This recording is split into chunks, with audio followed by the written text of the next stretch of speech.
കൊല്ലത്ത് ബാങ്ക് ജീവനക്കാരിയെ ആക്രമിച്ച കേസിൽ പ്രതി അറസ്റ്റിൽ കണ്ണനല്ലൂർ മുഖത്തല സ്വദേശി സന്ദീപ് ലാലിനെയാണ് കൊട്ടിയം പോലീസ് അറസ്റ്റ് ചെയ്തത്. കുടിശ്ശിക അടയ്ക്കണമെന്നാവശ്യപ്പെട്ടതിലെ വൈരാഗ്യമാണ് ആക്രമണത്തിന് കാരണം.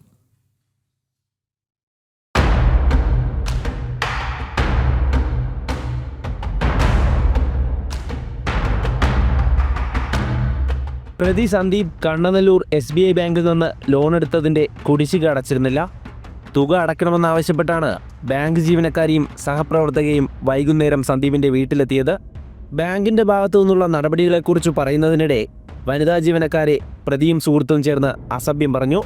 പ്രകോപിതനായ സന്ദീപിനെ ഭയന്ന് ബാങ്ക് ജീവനക്കാരി ഓട്ടോറിക്ഷയിൽ കയറി തിരികെ പോകാൻ ശ്രമിക്കുമ്പോഴാണ് പ്രതി ഓട്ടോറിക്ഷ തടഞ്ഞു നിർത്തിയത്. തുടർന്ന് ജീവനക്കാരിയെ കയ്യേറ്റം ചെയ്യുകയായിരുന്നു. കൈക്ക് ക്ഷതമേറ്റ യുവതി കൊട്ടിയം സ്വകാര്യ ആശുപത്രിയിൽ ചികിത്സ തേടി. ബാങ്ക് ജീവനക്കാരിയുടെ പരാതിയിന്മേൽ കൊട്ടിയം പോലീസ് പ്രതിയെ കസ്റ്റഡിയിലെടുത്തു. സ്ത്രീകൾക്ക് നേരെയുള്ള അതിക്രമത്തിനും ഔദ്യോഗിക കൃത്യനിർവഹണം തടസ്സപ്പെടുത്തിയതിനും സന്ദീപിനെതിരെ കേസ് രജിസ്റ്റർ ചെയ്തു. അറസ്റ്റ് രേഖപ്പെടുത്തിയ പ്രതിയെ വൈദ്യപരിശോധനയ്ക്ക് ശേഷം കോടതിയിൽ ഹാജരാക്കി റിമാൻഡ് ചെയ്തു. ജനം, കൊല്ലം.